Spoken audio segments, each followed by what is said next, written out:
We're going to discuss today a topic which we could talk about all day long, but we're going to spend an hour and a half on it. And I want you to contribute to it by giving me examples, by contributing anything around this word, these two words that I'm going to give you, so that all of us and all the people hearing the tape can see it from a different viewpoint. I can give you mine, and I will. I'll contribute.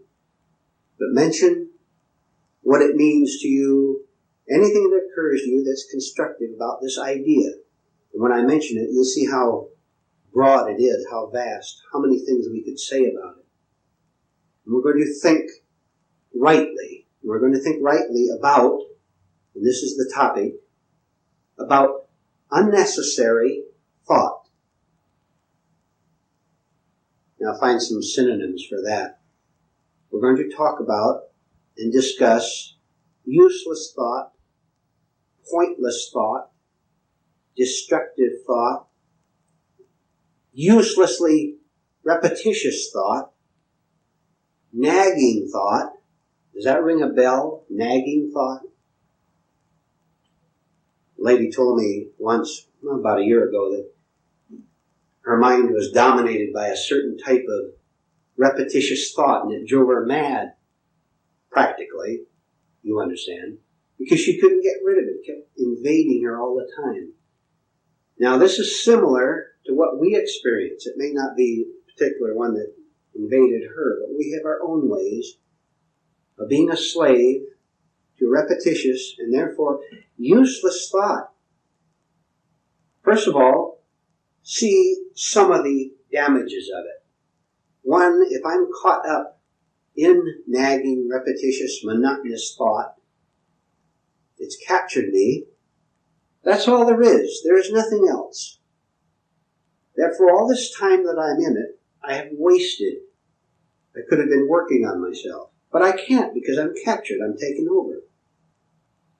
Another thing, we can see how it connects with our feelings. And then when feelings enter into it, you have a thought of something that happened to you in the past, recently or many years ago.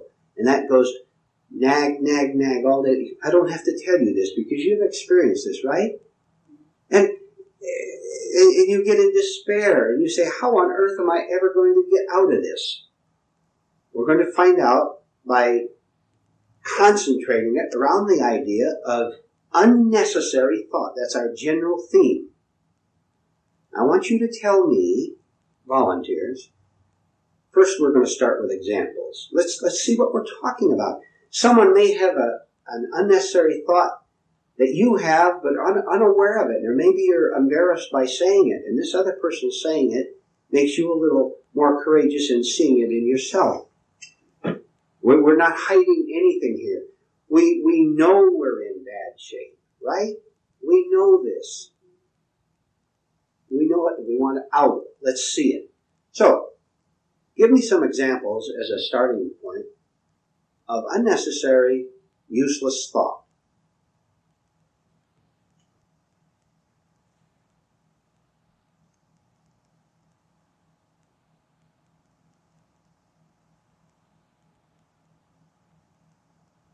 How about shameful thought? Are you ever ashamed of some of the thoughts you think? Of course you are. And a lot of them do connect with sex. A lot of them connect with resentments and that very, very hard word which people don't even like to think about and say, with hateful thoughts. Thoughts of hatred. Thoughts of violence. You know that some people are so dead and so asleep that they don't know they have all this hatred and violence in them. Do you know this? Such people, you stay away from them. Don't you try to save them. Don't you have anything whatever to do with them. Very tactfully and gently, you push them out of your life. These people will turn on you and they'll jump on you. And then you're so surprised. Well, I did so much for him. You did it for them because you wanted something from them, because there was something wrong with you. And you thought that they would keep you comforted, keep you happy. You're so surprised to find that they were an entirely different kind of human being than you thought they were.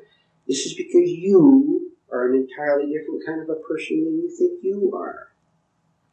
Now we'll ask those of you listening to this tape, do you know how much violence you have in you?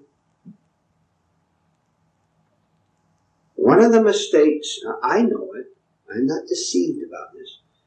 One mistake you're making is the refusal to see the violence. And you know why. We've covered this. Because it goes contrary to ideas you have about yourself as being a nonviolent person. And so the violence remains to tear you apart. Your violence tears you apart. It tears me apart. Do you like being torn apart? Most people do. Being torn apart, again, gives you a feeling of aliveness. False feeling of life by which you can say, I am someone. I'm a person dominated by violence, for example. All right? Well, thoughts that we think others should behave as we want them to behave. That is an example of a useless thought? Yes. All right, expand on it a little bit. That's good.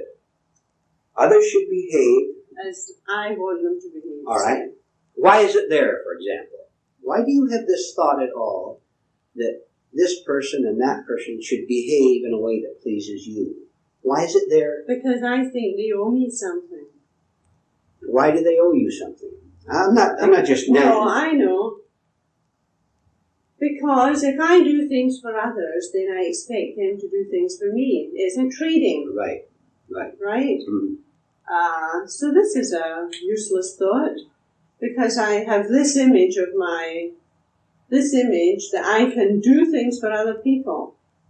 And if I have this image, then I'm going to expect other people to behave towards me in a certain way. They must go together. Right. They must go together.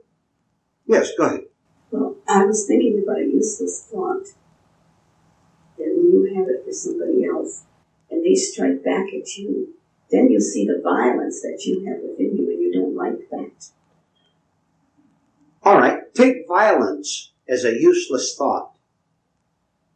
Boy, I'll tell you, may I ask you, do you want to wake up? Do you want out? This Yes. is, you answer to yourself. Now I'll tell you how. You do see how much violence you have in you. You see it. We know about it. Listen, you can't get away with anything here. You know that. And you have accepted this up to a point. Otherwise, you wouldn't come back. But you also see that you're not being criticized just because it gives us pleasure to criticize you, but because we sense that we have to get rid of it. That's all that counts. It has to go.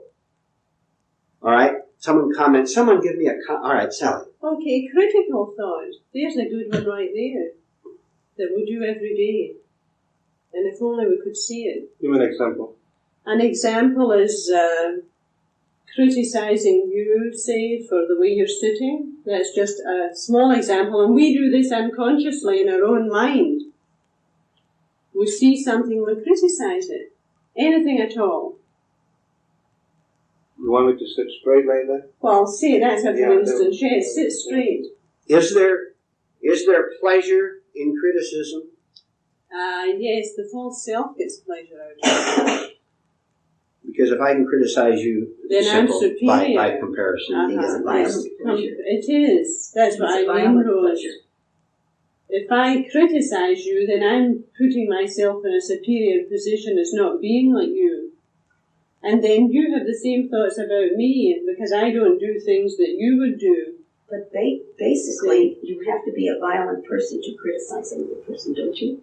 Basically. But everyone is violent, unless they're on their own. Can you see the difference? Let's bring this in, then we'll come back. That's part of it. Can you see the difference between criticizing someone and seeing the fact of their condition?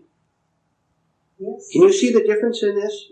Mhm. All right, somebody who said yes, explain the difference. Well, if you criticize a person, then you're looking from your image. But if you see the fact of a person, then there's no image. You haven't created a division, so there's no me to criticize. There's simply the fact there. The fact is Now look. Turn this inward into self-criticism. If you criticize yourself, you are building your images. You're building your egotism. I am building my vanity because I'm saying I am a big sinner or I'm a big saint, either one, with all the variations in between. But if I see the fact that I'm violent, that there's something wrong with me, that I've been suppressing all these years and smiling about it and all that, if I see it as a fact, without an I there, I end it. I destroy it. I'm not continuing it by enjoying it, falsely enjoying it, enjoying my picture of being a violent person. But I won't call it violence because I'm very tricky with labels. I will call it enthusiasm for the Lord or whatever. And in the name of God, I'll kill millions of human beings and I'll deceive them and I'll steal from them and I'll break their hearts and I'll be a vicious animal. It is true that there's nothing bad about human nature that isn't true. And one of the crises that you will have as you grow, how shall I put it, is to wonder whether you can keep your own mind when you begin to see, really see it. You will sit and watch something on television about intellectuals or whatever who are going to save the world, and you can see their insanity, and you will look with horror at that, and you see, well, surely millions of human beings watching this see through this, and therefore they will have nothing to do with it. They will have everything to do with it because they really don't see the insanity of this world. Useless thoughts. Let's stick to the subject. Yes. What do you have to say about useless thoughts? Imaginative thoughts. Pardon? Imaginative thoughts. Okay. Imagination working as useless thoughts. Daydreaming? Useless thoughts. I spent 4.5 or so hours driving up this morning, and I wonder what percentage was in wasting useless thought. Now, this is going back over a couple of business problems that came up last week that had no answers to them. I didn't need to dwell on them. They were in relation to my relationship with other people that had I could have been aware of the beautiful ride up here and see different things each time I come up. But yeah. No, I had to, probably 7/8 of my time was spent in thinking some negative. The ego, my ego, against the business problems that came up, against the people that participated in these business problems. Yeah. Now, this was a waste because there was no answer to those problems. Right. But I spent an awful lot of time dwelling on them. In other words, that is your particular work of being conscious of wasted thoughts, when you could have been working on yourself in many ways, varying them.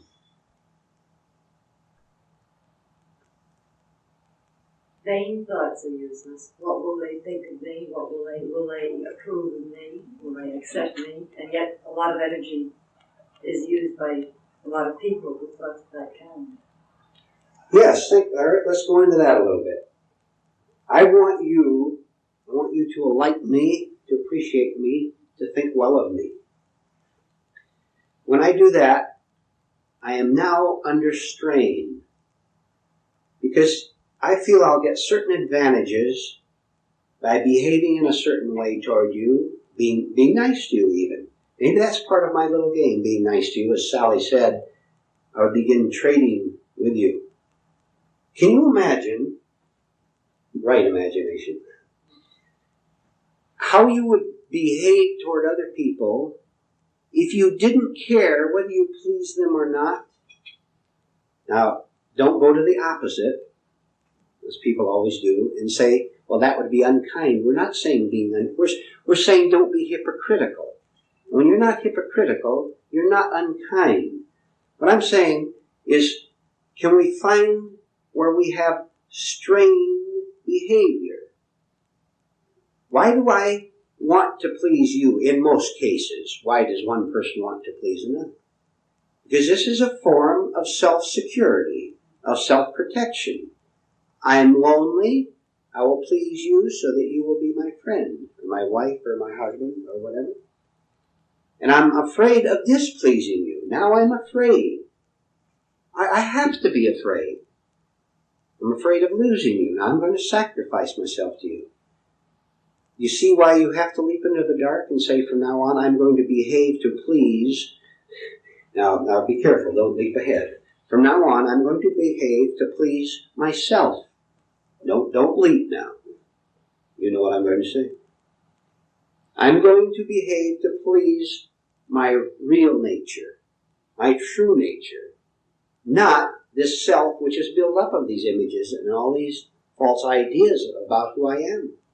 This is genuine self-trueness. You'll never, never, never be in right relationship with another human being until you have pleased yourself. Boy, the screams you will hear from people who are living in hypocrisy when they hear this. They don't want to. Look, because this requires seeing yourself as you are. Seeing what a hypocrite you are. Seeing how violent you are. Seeing how you sacrifice yourself to other people so that you can keep them in your petty little cramped life, your miserable little circle. Dare, now, please don't think ahead. Dare to displease other people, to put it that way. And you know what will happen? Sally, you tell us what will happen, because you know this. What will happen if you start behaving in a way that pleases trueness? I'll even put it this way. You mean you'll lose all your friends? Of course you will. All your so-called friends. Everybody wants them, so I'm beyond that. You want to lose friends. You can't depend on other people. Because they get frightened. At first, when you start to change, would you like a little insight? When you start to change a little bit, beginning, nobody notices anything. You don't even notice it yourself. It's too faint at the start. And then, unconsciously, they're not doing this, they're never awake to anything. But quite unconsciously, they'll be noticing that you behave in slightly different ways, which you will be doing. You don't blab as much. You don't get quite as critical of other people. You don't talk about the same things you used to talk about. And they begin to notice this. It's still not much of a threat to them because they don't see it as a threat yet. They're not making connections yet. Then as you get really more courageous and go further in saying, I'm sorry, but I'm not going down to the beer hall tonight with you. I just can't go along with that kind of thing anymore. Now they begin to get a little bit alarmed because you're no longer their buddy who will do whatever they want to do. Now they begin to feel threatened a little bit. I just use that as an example, but there are many. For example, a husband and wife, one of them belongs to a false religion, some kind of a false philosophy, and they are very much wrapped up in it, and you refuse to go along with it anymore. Now you make them feel insecure. There's going to be a crisis there. You stay right with it so you'll know how to handle it when this crisis comes along, if it comes along. You don't do anything dumb. You don't do anything foolish. You just continue to work. You have nothing else to do but to work on yourself. All right, that is a useless thought, to want others to be pleased with us. And to say, from now on, I'm going to please my true nature regardless of the consequences of this. You may lose a lot of people, but I'll tell you, an awful lot of good things will happen to you. You won't get involved in a situation where if you lose someone in your life, you're going to fall apart. You know, human beings are terrible.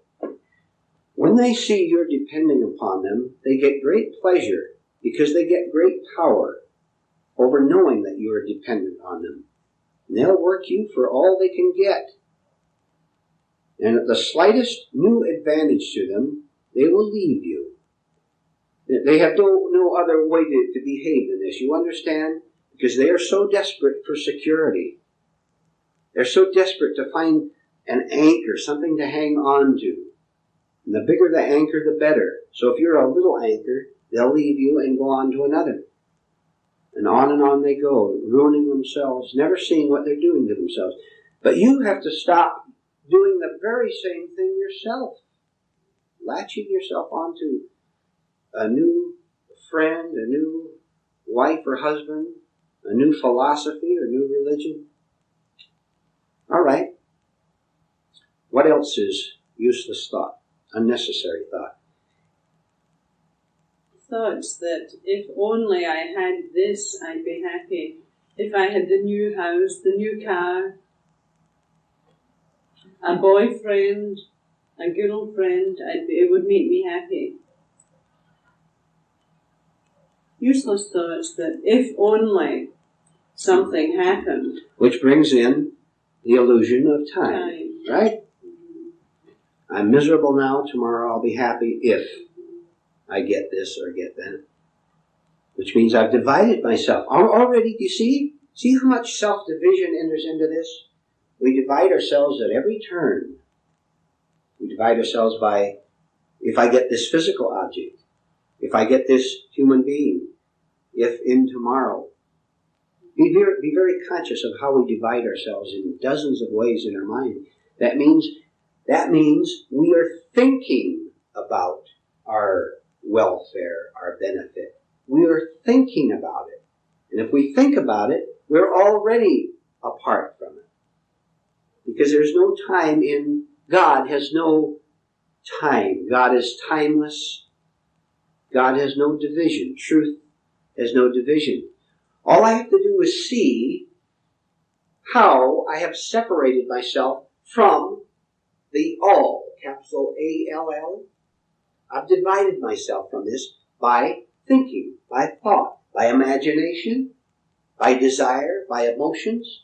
If I can catch myself while I'm driving, going anywhere, catch myself being apart and practice, bring myself back, bring myself back, bring myself back all day long, all night long, as I'm going to sleep. Bring yourself back that you're lying there in bed instead of daydreaming about something that happened during the day. And also, as Bob said, seeing the uselessness and the futility of all this thought, that it leads nowhere. It can't lead anywhere. If you were thinking about something on the business level where there was necessary thought, that's okay, that's fine. You think that you have to, you couldn't get tires from this company in Dayton, so you're going to get tires from the company in Chicago. That is fine, that is practical thought. But then you drop it. And then when you go back to work, you pick it up again. That is proper memory. That's practical memory.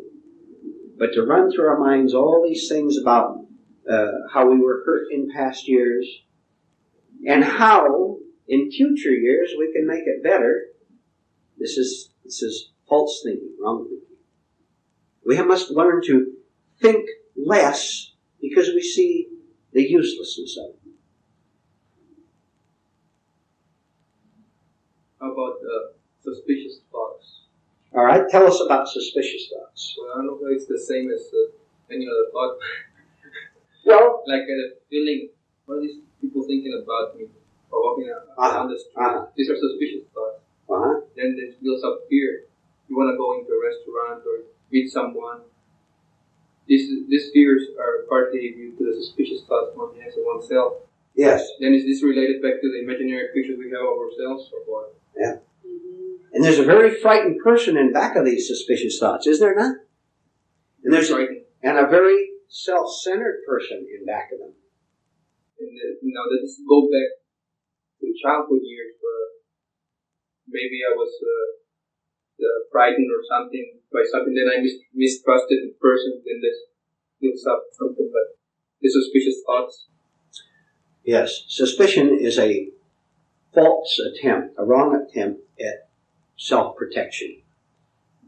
I feel that if I can become conscious of that threat out there, like coming into a busy room or something like that, and I can prepare, listen to this.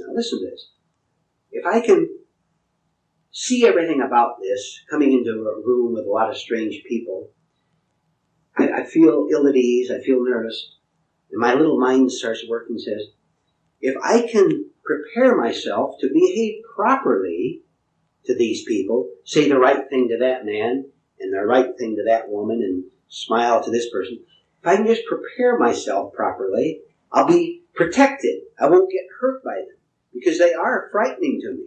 Let's see, this is why it is a wrong move. Now you tell me, why is that wrong to prepare? You break open. It's not going to work. You're protecting your image again. Because how do we know how they're going to act? We can't prepare for things. That's one reason for it. Have you ever done this this kind of amusing? Have you ever made big plans about how you're going to behave in a situation, and you went there, and it was nothing at all like that? Uh-huh. They didn't behave that way, and you didn't behave that way. Uh-huh. See? Go ahead. No, I was just saying you really can't prepare. You might want to prepare, but when the moment comes, it falls apart. Yeah. Right. Yeah. You're not the same person as you were when you thought this. Right. You're an entirely different person. So, what's the solution? Take no thought for tomorrow. See? Don't prepare for anything psychologically. You prepare for rainy weather by wearing your raincoat. That is, see, we can all see how clearly we can see the difference between right thinking and useless thinking. We can right down the center. You can divide them. Practice this, walking into any situation without psychological preparation. Go ahead. I was going to say, and not only that, when we get into the situation, we may have forgotten entirely that we did prepare for it. Yes. Yeah. Now, when you practice this, what's going to happen to you the first 100 times you try it? When you walk into this room, I am not going to prepare or protect. How are you going to feel? Very insecure. Scared. Fearful. Do it. This is being your fear. See the connections? Being your fear, therefore you understand it. As long as you try to conquer fear, there is a you who is trying to conquer fear, which is an illusion, so nothing can happen except the continuance of fear, of suspicion. Look at the pain, if nothing else, in suspicion. Look how pained you are. Fear is pain. Oh no, I was just going to say other destructive thoughts are fear of whatever you're scared of. Fear that you'll get ill. You're frightened, so you think these thoughts. Right. Frightening thoughts. Right. You're scared in case something happens to you. Do you understand thoroughly? If not, give close attention to this, and those of you who listen to this tape too, please. Do you understand that in reality, you're walking into the room with all these strangers. Some of them are important people, and you're impressed. And if you're impressed by people, work on that, please, real hard. Don't be impressed by anyone. That means that you have a Savior who's going to save you. God's name. Do you understand that there's no one there to be protected? See? When you walk into a busy room and try to protect something, this is the illusion right there already, that there's someone there to be protected. Do you understand this, Bob? Explain it to us, if you will. Well, in your own. I mean, it just goes back to the ego and what we think our ego consists of. Right. When, as you say, if you can break down this false ego, the true self comes forth that can't be hurt, that can't be vilified, that can't be whatever, attacked, whatever you want to call it. There's no one there. There really isn't. If there's someone there, you get hurt. How simple this is. And how great to see it. And how much work. Because we're going to fight every second with every trick we have. The old nature is going to fight every second to hang on to this. But that's why we're here. To get onto all these little tricks, to uncover them so that we can drop them. Just through exposure, drop them. And we'll do it a little bit at a time. There is no one there. There really isn't. Have you ever known someone to have their feelings hurt very easily and will never forget to remind you that you hurt their feelings? Yeah. And you keep thinking, well, now how can I smooth this situation over? This other person, or maybe ourselves, just aren't going to let this come about. We get great pleasure in remembering hurts. That's all part of it, the whole business.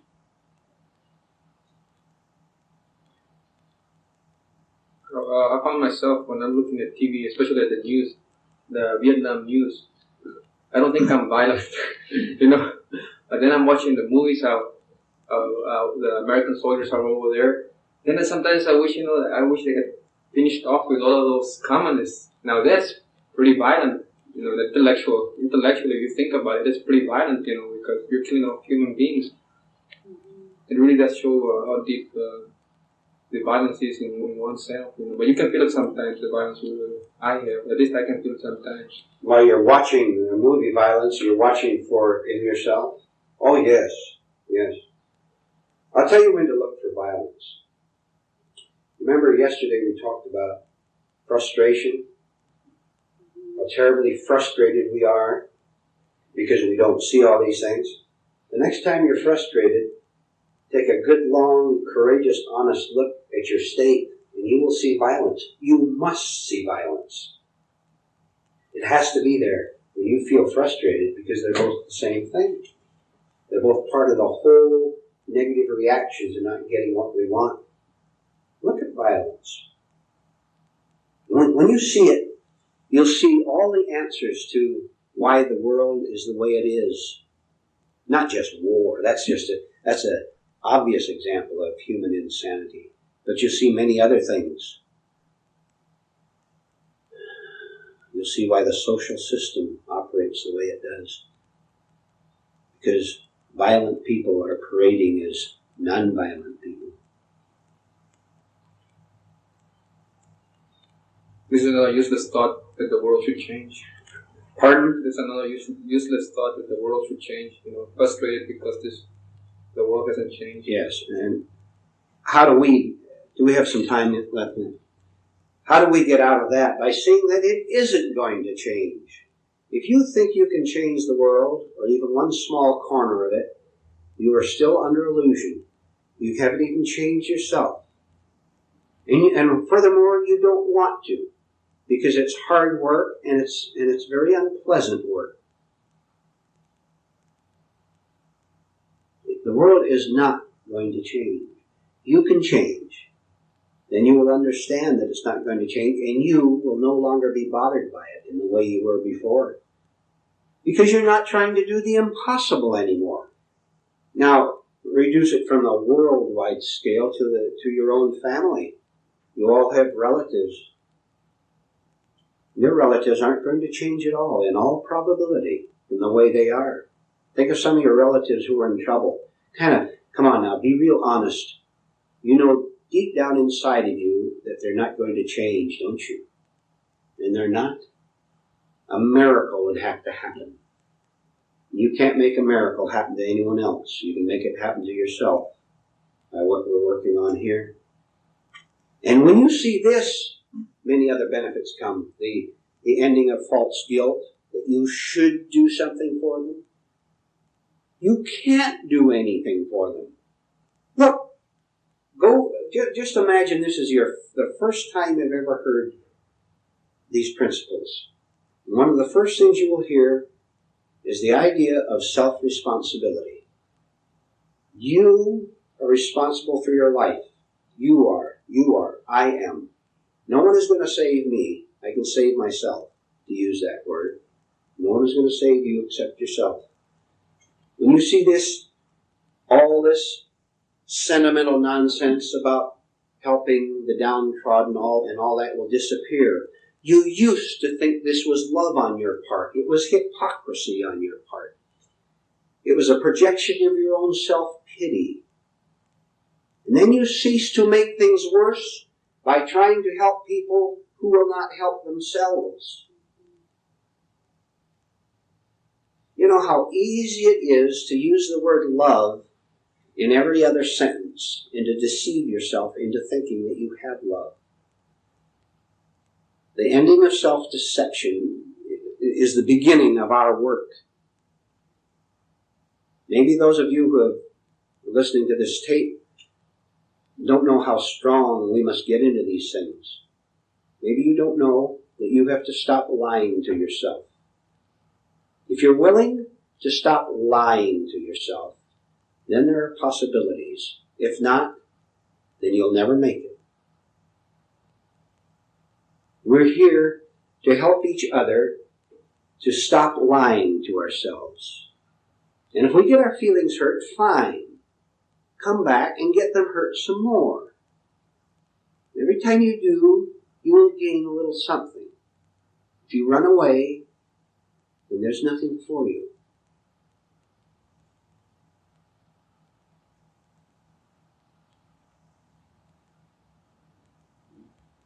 It's great to be free of people, even in a small way, as you said, about really compulsive helping. Tell us about that. Compulsive saving the world. Right. Well, this was something I had more than I have now. Yeah. It was a compulsion because I wanted to be generous. This was an ideal I had of myself. Right. Being generous and helping people. Right. And so I got to the point where I actually went out and did help people. But then when I became so involved, I saw that it was impossible to actually help people. They're not going to change, as you said. But you have to get to a certain point of actually doing it and getting and seeing it, not just having it in your mind that you're a helpful person, but when you see that people don't react the way you want them to and don't change, and you have done all this, you've wasted a lot of energy, really. Do you see how when you see your resentment against helping people who then stab you in the back, so to speak, you see your resentment. I did all this for you and look what you did to me. You see how inward turning is helpful? You see your resentment and you see why you did all this. You did it as a bargain, as a trading. People. So your life is controlled. Right. Really. Right. You don't have any life of your own. You're doing all these things to keep this wonderful image. And they will, I'm a nice person. They will try to make you feel guilty in order to keep the gifts coming. People who don't want to save themselves will always try to save the world. It's so easy to give money to charity. So easy to go down to the rescue mission or wherever it is and help the poor downtrodden. Get to see what bums we are. Never mind those bums out there. See what psychological bums we are. But there is a time when we really don't know that there is anything else. That's the point. Right. At this time, I didn't know there was anything else. That I could be free of it. Of course you didn't. You were conditioned by your upbringing, your religious beliefs, right? And they became your chains. And It's so confusing. It is indeed. You don't know what to do. Who raised their hand? Bob or not? No.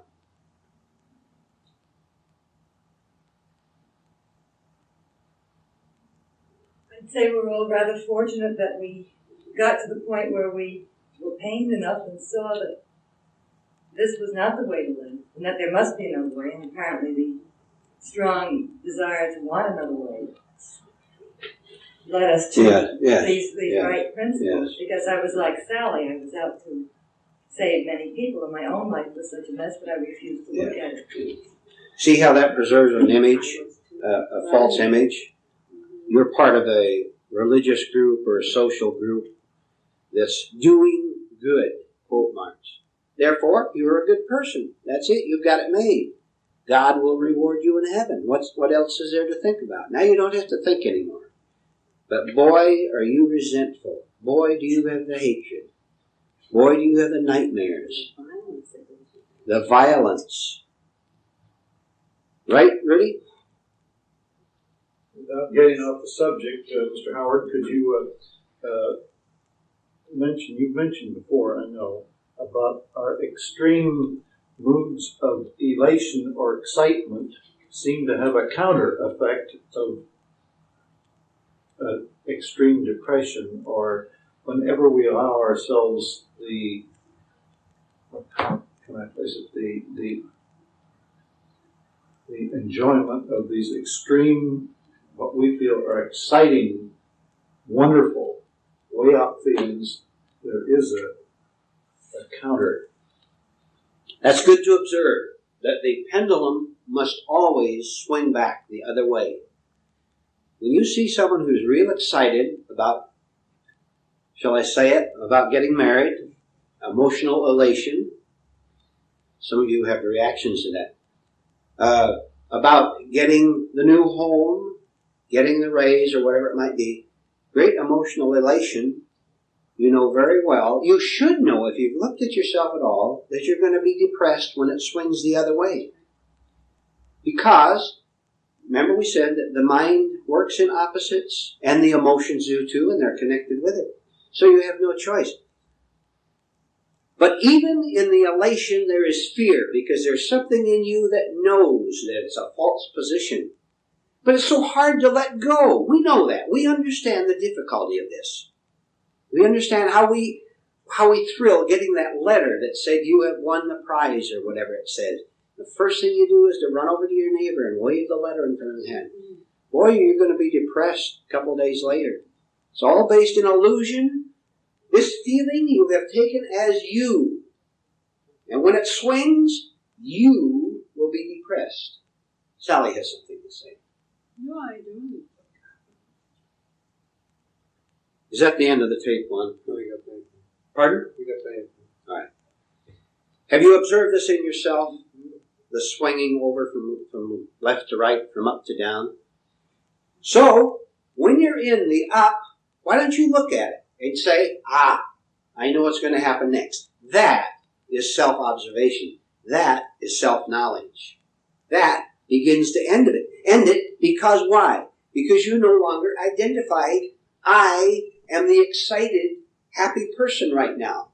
When you say, I am excited and elated, you will have to say, I am depressed. So what you do, you pull the I out of both extremes. If you insist on the excitement of this new girlfriend or boyfriend or winning the $1 million in the prize, you also insist equally upon the depression that has to come. There's no choice. There's no choice. All these people who appear so happy, we're great actors and actresses, aren't we? Huh? You don't see the misery. They save that till they get home. And the husband and wife, they go out to the party and they're both happy and excited and they tell about the things. They come home and fight because the pendulum has to swing over. Pull the sense of I out of both the elation, pull it out of the depression. What am I talking about when I say pull the I out of feeling of elation or depression? What am I talking about? Someone explain it. You mean don't get your ego involved? Okay. Don't let it be a psychological dependency. That is not you at all in there. That is You're not even there. Pardon? You're not there. The you is not there. You just are. And you're able more and more to drop your sense of self out of this as you practice, because you see the falsity. That's all. You see how untrue it is. You see it's an unnecessary thought. And it's the thought that has been keeping you miserable. Elated, depressed all day long. Are those of you listening to this tape aware of this in yourself? Look at it. Just see. Where there's one, there has to be the other. We are going above the swing of the opposites. Yes? Mr. Howard, when you earlier said that the emotions are also have this swinging, you meant negative emotions, not true emotions. Well, no. Yeah, obviously, we're talking about a false position. I'll tell you, you want to know what a good feeling is? This is an authentic feeling. They're very rare, but they're there. You get rid of the false ones. Never mind what the true ones are. They'll come of themselves. They will. You throw the junk out of the room, and the new furniture will come in. Feeling that this is right. This is right. You feel it when you see what is wrong. All right, let's have general comments and questions. Just open discussion on anything you'd like to talk about. Talk about things that might make you just slightly uncomfortable to talk about. Just slightly, not too much.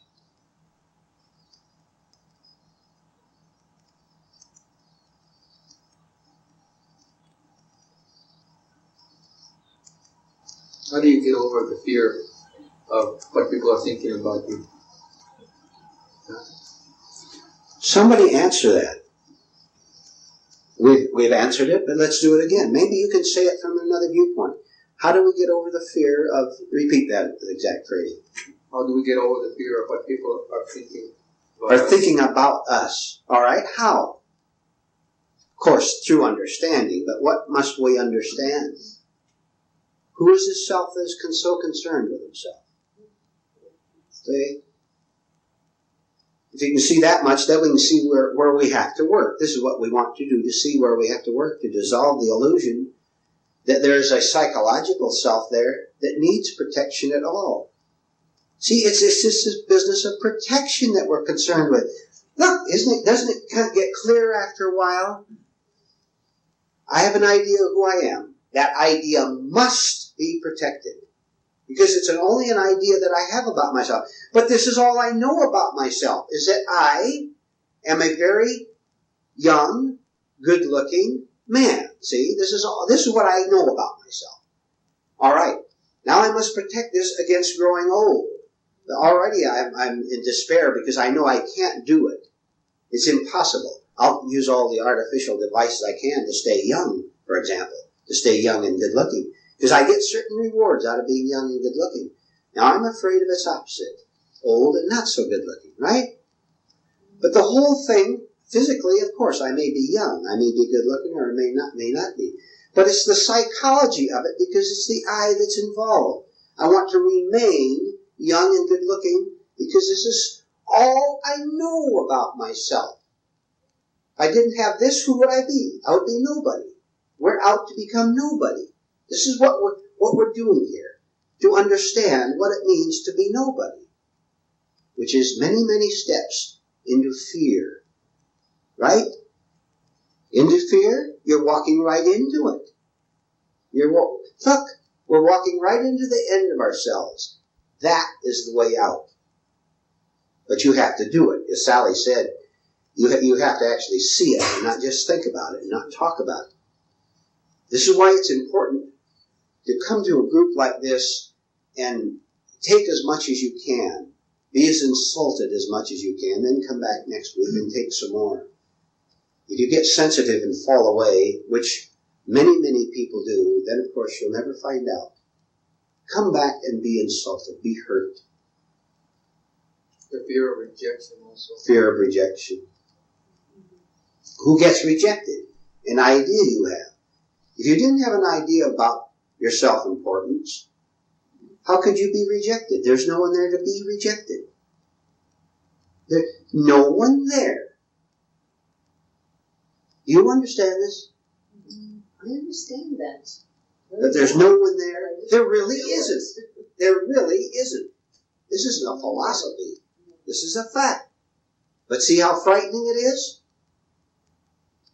This is so frightening to most people, they want nothing to do with it.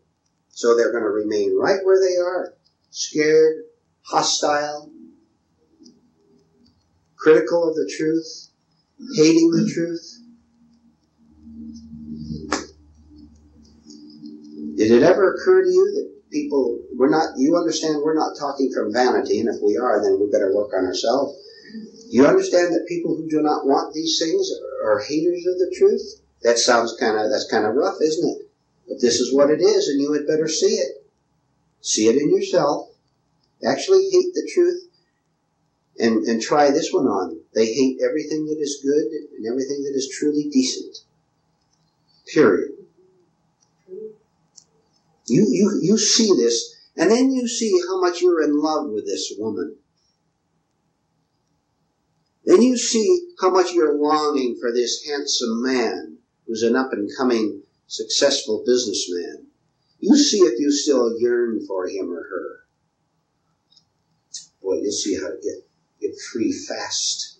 You see people as they are, as they really are inwardly, how vicious they are. And see what a sucker you have been, how you have let them use you. Then you see if your heart still breaks over losing John or Mary. Watch the change in your attitude toward people, how you cease to idealize them and yearn for them and wish you could get them back if you've lost someone. Right?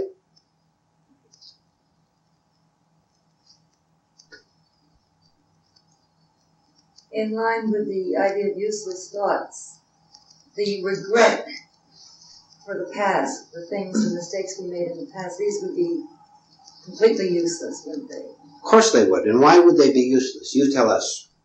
Well, because we think that if we had met if I had met a different man, or if someone had met a different woman, or if we lived in a different place, or had a different kind of social life or economic life, things would have been different, and today we would be happy, or I would be happy. Yeah. And we're placing it all on the outer things. Because people have said, if I could turn the calendar back, but turning the calendar back is no good if you haven't changed inside. You would just go back to do the same unhappy, unfortunate things. Right. Do you know, maybe this is the first time those of you listening to this tape have heard this, and this connects very much with what you said. Do you know, and if you don't, give it right thought, reflect on it. Do you know that at this precise instant, which is about 5 minutes after 11 o'clock in the morning, do you know that this precise instant you are a free human being? If you knew this, if you saw this, you would have no regrets of the past at all. That is not humility to regret the past. That's not being wise to regret the past. That is just another prison cell because you're thinking about it in order to hold on to yourself, what you call yourself. You have to cut yourself off from time. And that's what memory is. That's what regret is. A person who feels ashamed, now listen, this is the fact, this is the truth. A person who feels ashamed over anything he did a minute ago or 50 years ago is trapped by this shame and has cut himself off from his freedom of right now. Look at all the things that you must connect with this, and I'm sure you do if you've been listening. The idea of time, the idea of identity. You see these two main things? Therefore, you're just thinking about it. And you're thinking about it in the now, right now. But you make the mistake of thinking that thinking about it preserves you, even a sinful you, a terrible you. And that will continue you being a terrible you, because that's mechanical thought in action. You are free. I am free in truth, in reality, at this very second, which is not a philosophy, but a fact. And so it takes work and it takes courage to drop the past. Any past. Don't run over your childhood of how happy you were and all that. That is an evasion of now. That's an evasion of reality, of the truth, of nowness, which is the only time you live in, is right now. The other is mere memory. It's also a wonderful distraction, isn't it? From your pains of now, you got yourself in this big mess. Now you think back how lovely it was when you were 18 and young, and oh, if I could just live over again and knew all the things that I know now. That's just another miserable, self-torturing thought. You drop it. Have the courage to drop it. It has nothing to do with the reality or with what you really are at all. But we get, again, the pseudo-pleasure of running these things over in our mind. Memory and thought. See? We think with memory some of the time, sometimes with imagination. You've divided yourself already by thinking how nice it would have been if I had not made that blunder when I was 18. Never mind that. That's gone completely. It has no hold over you, no power. Look, nothing holds you except the illusion that something holds you. Nothing. To be repentant, to see how terrible you were, is egotism and nothing else. Or to see how good you were is egotism and nothing else. And they're both equal chains. So we have to keep bringing ourselves back to now. Every second. Snapping, breaking, interrupting, mechanical thought, memory thought, emotional thought, boring thought, nagging thought, tormenting thought. Break it, break it, break it. Bring yourself back to now. Gradually, you'll succeed, in little ways at first, because you'll see the false pleasure as false pleasure, and you won't want anything to do with it. Oh, there's so many things concerned with this. This is why we're talking in so many ways as we can, and trying to hold them all in our mind at once, so we can see them all at once. Seeing vanity, how vanity connects with time, to see how emotions connect with self-identities, to see how suspicion connects with false ideas about how you can be of benefit to me if I please you. If I can put on a good act in front of you, you will give me something which will make me feel better. That is an illusion. That's a falsehood. You have nothing on earth for me. I have nothing for you. Furthermore, I don't need anything from you, and you don't need anything from me. You are complete right now, this very second. I'm complete right now. You have nothing to get. You have nothing to think about except on the level of practical thought. There's nothing to get. There's nowhere to go. Stay where you are and you'll see this. Stay right here. Stay where you are. Don't wander off into regrets or praise of yesterday. Try staying where you are sometime and see what happens. Yes? It's so extremely easy to look back and think of negative emotions and wander in these daydreams, and it's extremely difficult. It's easy to bring yourself to awareness at the moment, but to sit and contemplate without falling back into negative emotion is the extremely difficult procedure, it would seem to me. That's why we're throwing all our attention into this work, not just here in the group, but when we go home, when we walk down the steps, because it is difficult. We have to do it every second. Become aware of your physical body and the rest of it. We know it's hard work. We've never denied that. Well, sometimes being aware isn't enough, because we are thrown with thoughts constantly. Isn't this approximately correct? thoughts are thrown to us constantly. Okay, all right. Put it that And way. we pass judgment one way or another upon our thoughts. How can you empty the mind by being aware? Yes, this I understand. This being aware of right now is fine. But how can you? It's so simple. Watch. It's so It's simple. so simple, but what do you replace what you thrown out with? It's so simple you don't see it. This is true. It's so simple. I don't see it. If I tell myself to drop this glass, I drop it. I tell you to drop the thought, period. Now don't ask me how I drop it. Do it.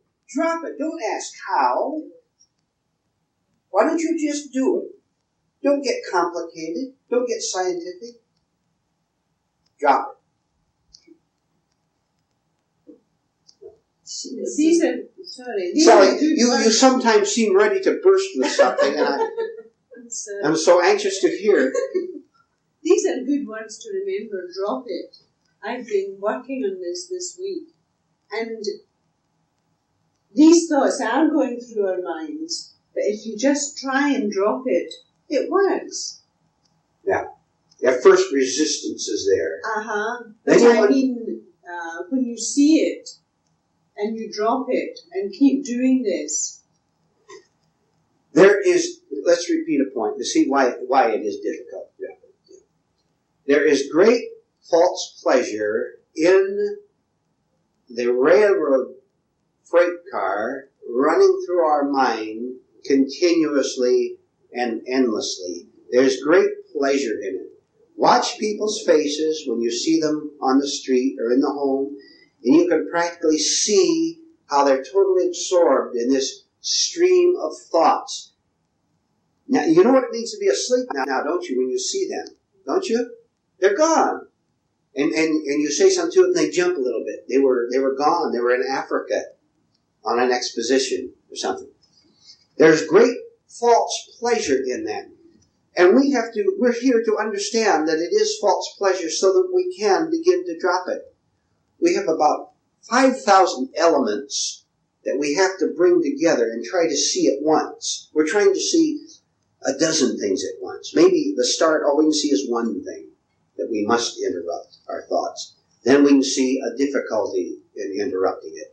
Then we can see that the old ways have given us nothing but misery, and that's another element. We get about 500 elements together all at once, and we see, we understand. Then we continue to work, because there'll be something else. There's no end to our work. There'll be no end to our progress. Same thing, isn't it?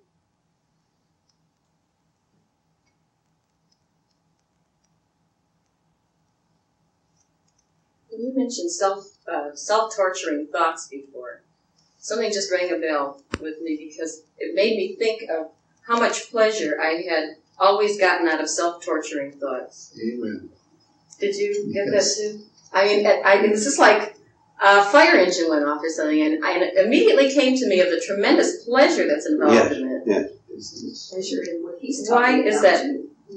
Walking down the street and thinking everybody's looking at you. This is a tremendous pleasure because look at me. Everybody, look at, I'm the center of attention, and everybody's looking at me, and this is a tremendous pleasure. And that's why you have to look at it as you walk down the street. Eventually you walk down the street and you won't care who's looking at you because you'll just get rid of that false pleasure, which is the... But you won't ever say, I don't care whether you're looking at me or not, because that is still thought, right? It's out of your mind. Because then you would have the opposite. That's Yeah. right. Well, if I don't care, That's an interesting. Yeah, that's right. No. You're right. I'm glad you caught that. Bring this up again in another way. Interesting. Look, if you are not an alcoholic, when you get up in the morning, you're not. When you get up in the morning, you don't say, well, should I drink or shouldn't I drink? I've got to fight drinking. Alcohol is not on your mind either way. Not at all, is it?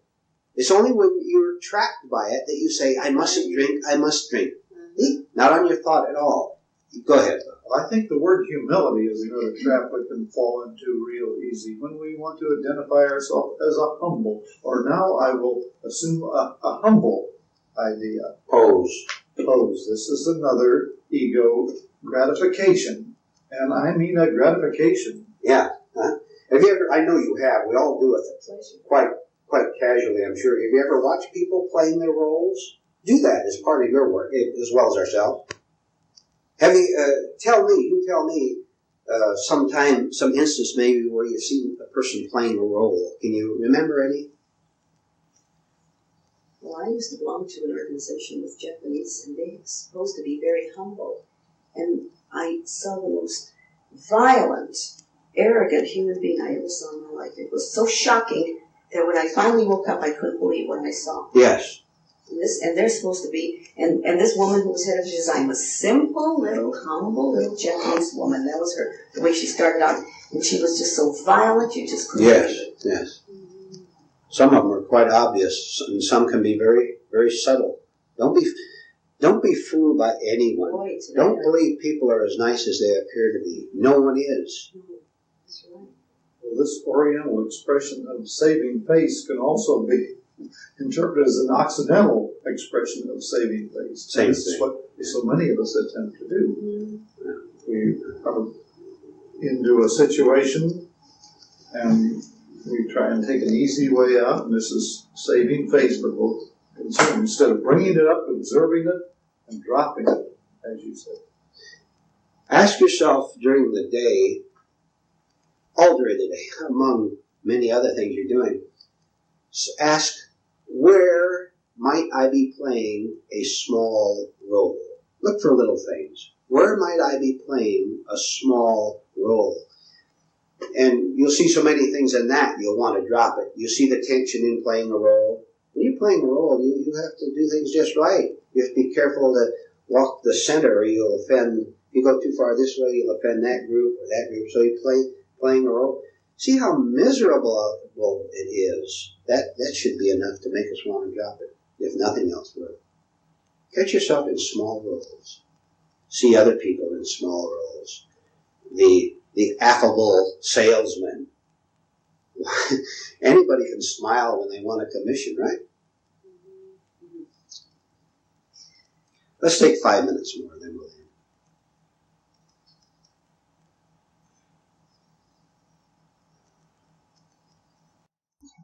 I think one of the things that I have to look at is when in a crowd and everybody is doing something and you don't want to do it. And I'm wondering the motive of that. Everybody gets furious. Of course, I know what I should be doing, but like I'm just observing being in Las Vegas right now. My husband is disturbed because I don't go along maybe to the show or the gambling with this. He would be very happy if I did this, and it causes a conflict which I'm watching very closely. It's very it's really weird when you think that a person would like you to do everything wrong, and so that you can be a fun person. And so this is a thing that I'm looking at, and it's giving me a good opportunity to go along with it. All right, just make that a general part of your self-study, your own reactions to it. Find out if you're getting any pleasure. That's what I wanted to. Yes, out of being different. Maybe you're getting pleasure out of being different, and don't see it. This as a general statement. Let us beware of mechanical moralities. That's the question. What is a mechanical morality? Somebody tell me. A person who does things for show. Okay. The acting, the self-image again, the hope of a reward. Don't expect any reward except to find yourself. Just put that first. The rest will fall away. False rewards have a tremendous hold on us. There are chains. And then when we get them, what happens? Huh? They're kind of empty, aren't they? Now you have to hang on to them and fight other people to keep them. Be afraid of losing them. Lose everything you fear to lose and see what happens to you. Repeat. Lose everything you fear to lose. And see what happens. And then stay with what happens. Don't fight. Don't fight anything. Never fight for anything. You know what I'm talking about. That's the hardest part. Because there's always something that you're trying to protect. That's the hardest part right there. I have always had a very defensive nature. And you think that isn't the hardest thing in the world to fight? Somebody said, you didn't do this right. I will think of 1,000 things why I think maybe I did do it right. Defensiveness, yes. And that isn't necessary at all, is it? The best defense is no defense. No defense? Do you see, when you don't put on a defense, what's going to happen? You're going to be terrified. All right, that is what we're getting at. We are trying to be consciously afraid, which simply means to see how afraid we are. But if you defend, you don't see. You're pushing it away so you don't see. We want to see that we're not only fearful, but we are the very fear itself. It's exactly me. I am fear itself. You've read this, I know. But that's a fact. When I see this, then something else happens. You experience for yourself. I'll conclude this by saying that we want to detect useless thoughts of all kinds. Just find your own examples of it in your own personal life. Find useless thoughts, then have the courage to drop them. They won't want to let go because they become part of what you call yourself, and they become valuable to you in a false way. But it's artificial value. Detect and drop useless thoughts. This is the end of the tape.